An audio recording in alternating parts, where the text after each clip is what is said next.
قیصر روم کے سر کے اندر درد تھا۔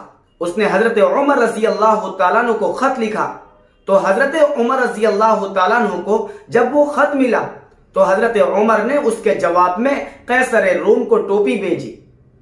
قیصر روم کو جب وہ ٹوپی ملی تو اس نے وہ ٹوپی پہن لی، تو اس کے سر کا درد ختم ہو گیا۔ قیصر روم نے سوچا کہ اس ٹوپی کے اندر ایسی کیا چیز ہے جس کی بنیاد پر سر کا درد ختم ہو گیا۔ جب وہ ٹوپی کو نکالتا پھر سے درد شروع ہو جاتا، اور ٹوپی کو پہن لیتا پھر درد ختم ہو جاتا۔ ٹوپی کے اندر دیکھا تو اس میں لکھا ہوا تھا بسم اللہ الرحمن الرحیم۔ بسم اللہ کی برکت سے اللہ رب العزت نے اس کے سر کا درد ختم کر دیا تھا۔ چنانچہ صحابہ کرام فرماتے ہیں کہ جب ان میں سے کوئی بیمار ہوتا تو صحابہ اس پر بسم اللہ پڑھ کر دم کیا کرتے تھے۔ حضرت ماں عائشہ صدیقہ رضی اللہ تعالیٰ عنہ فرماتی ہیں کہ کئی مرتبہ اللہ کے نبی صلی اللہ علیہ وسلم بیمار ہوتے تو حضرت جبرائیل امین اللہ کے حبیب علیہ الصلوۃ والسلام پر بسم اللہ پڑھ کر دم کیا کرتے تھے۔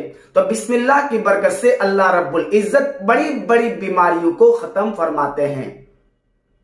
عثمان بن ابی العاص رضی اللہ تعالیٰ عنہ اللہ کے نبی صلی اللہ علیہ وسلم سے شکایت کرنے لگے کہ اللہ کے حبیب علیہ الصلوۃ والسلام جب سے میں اسلام لایا ہوں میرے جسم کے اندر درد رہتا ہے۔ اللہ کے حبیب علیہ الصلوۃ والسلام نے فرمایا عثمان جہاں درد ہو، بدن کے جس حصے میں درد ہو، درد والی جگہ پر ہاتھ رکھ کر تم بسم اللہ پڑھو، اللہ اس کی برکت سے تمہارے درد کو ختم کر دے گا۔ حضرت عثمان رضی اللہ تعالیٰ عنہ جہاں پر ان کو درد ہوتا وہاں ہاتھ رکھ کر بسم اللہ پڑھتے، جس کی برکت سے اللہ رب العزت ان کے درد کو ختم فرما دیتے تھے۔